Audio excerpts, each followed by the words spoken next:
Hi everyone, Marianne Brewer coming to you today to talk with you about relationship-based horsemanship. That's what I'm always going to talk with you about. In particular though, I want to talk with you about a problem lots of people have, and that is a horse that won't stand to be mounted. They're moving around all the time, and they're saddled and it's all time to get on, and it takes like 3 people to get you on your horse. So I'm going to give you, in my opinion, what are the top 3 reasons why a horse won't stand to be mounted.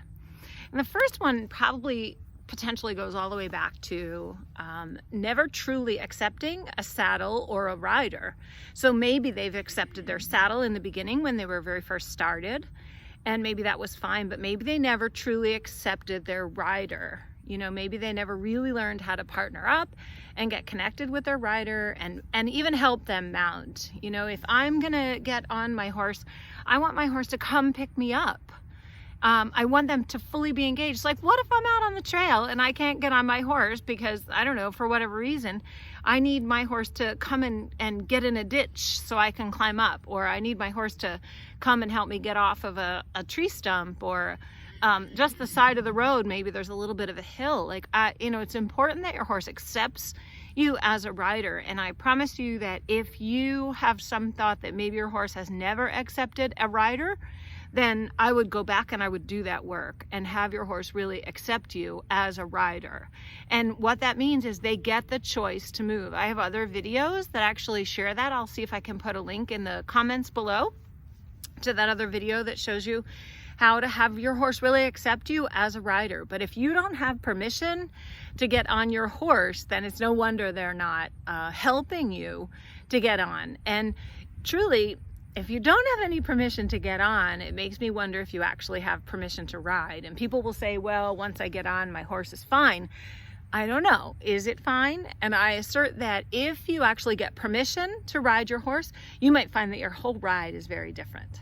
Okay, so the first one being maybe you never really got permission to ride your horse, or maybe whoever originally started your horse under saddle didn't get permission, and therefore it's just perpetuated all the way until now when you don't have permission.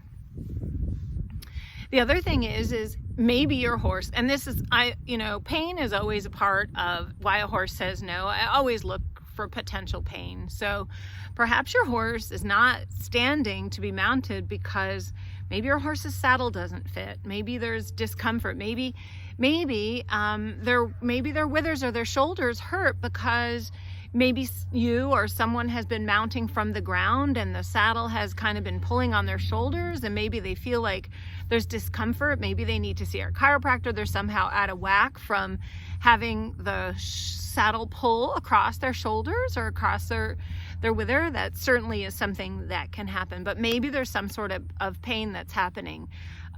I encourage you to maybe find a reputable saddle fitter. And again, this is a place where I'm not a saddle fitter. I'm not a trained saddle fitter. But I have had many students who I've recommended a saddle fitter to, and they go and they see a saddle fitter, and then I'm sure that their saddle is still not fitting. And when we actually get it adjusted and get it where it needs to be, their horses are all of a sudden inviting them to get on. So all saddle fitters are not created equal. Sadly, most of them are actually trained by particular companies, and their goal is to sell saddles from that particular company. But not all saddle fitters are only out to sell one particular type of saddle. So hopefully they'll be able to help you find a saddle that's going to fit your horse, and so there's not pain.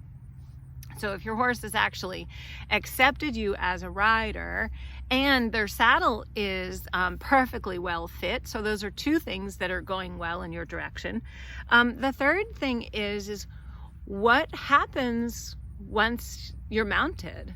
So the memory of things that happen to a horse while mounted under saddle or not are sometimes unpleasant.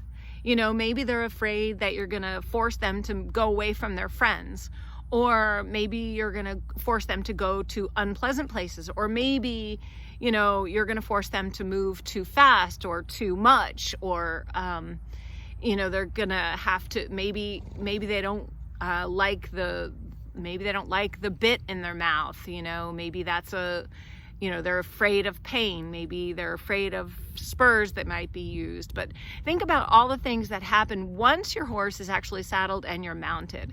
Are you a person that's too heavy for your horse? That's always a potential thing.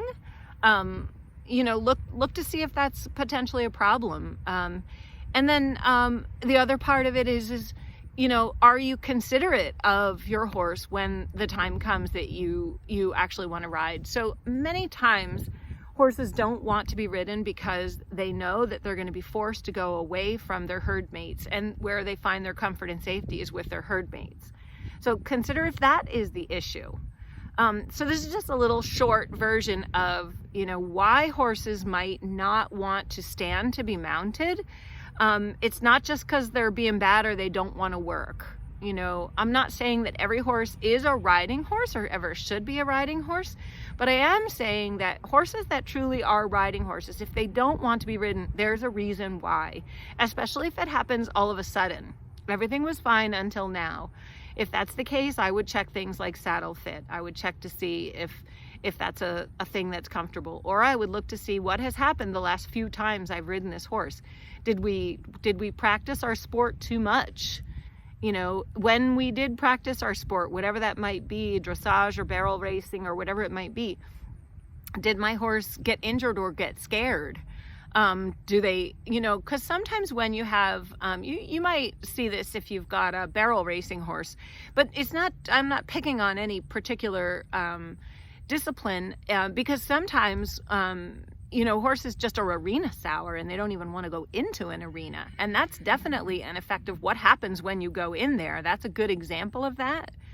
But if you've got a horse who's maybe not performing well in your chosen sport, you might want to look at what happened the last time you rode, or when you rode and things changed, what happened.